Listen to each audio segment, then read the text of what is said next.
Time now for the Insider's Quick Six. Question one. So Brent Apple just retired from the state Supreme Court. You have to retire at 72. Should there be an age limit for elected officials? No. No. Question two. The regents are raising tuition another 4.25%.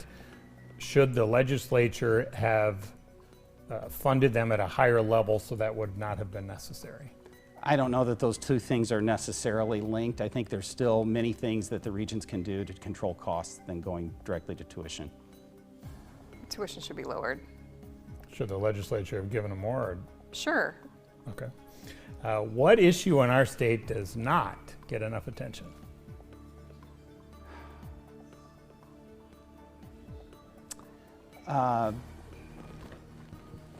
Wow, that's difficult. Seems like we have a great deal of attention paid to all kinds of issues. Cardinal baseball, I don't Can never get enough on that, all right? I mean, I said it, I think 3 times on here. I think childcare, even though we talk about it enough, there's like the solutions aren't real. I mean, I think it's a huge issue for the economics of every single family if you have working people in your household. Question 4, what should a priority be for elected officials to make this state more appealing for outsiders so people want to move here? One of the things that I think we need to start working on the heels of last year's tax bill is their property tax burden at the local level. That's a real barrier to buying a home, moving into a community, which also dovetails into just the overall availability of housing. You knew taxes would be I part of that know. answer, right? Like that? Way to stay You're on on brand. message. I like that. Should I ask what would be more To bring in interesting? outsiders. Yeah, look, I think we talked about it before. I think you want to create a welcoming environment. You want people to understand that all sorts of people are welcome here.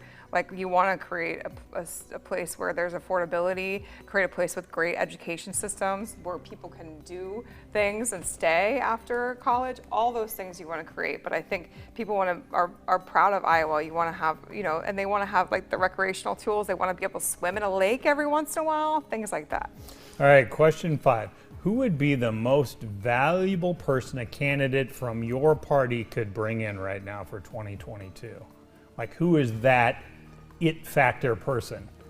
It's because he hasn't been to Iowa yet. I think there's a lot of interest in Ron DeSantis of coming here. So Iowans He's got his own re-election. Yeah, he's got to though. worry about that. But obviously, if President Trump comes back, that's a headline event. Let's look for that at the fair. Let's see. Who would be the most? I mean, I say this personally because I like Katie Porter. She's a single mom. She's doing a great job out there. From And she California, keeps, from I mean, here she's originally. from Iowa, so I think she would be a great asset. All right, we always end with a prediction. What do you have?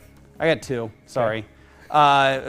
First of all, after this November's elections, Republicans will hold every statewide and federal office in Iowa.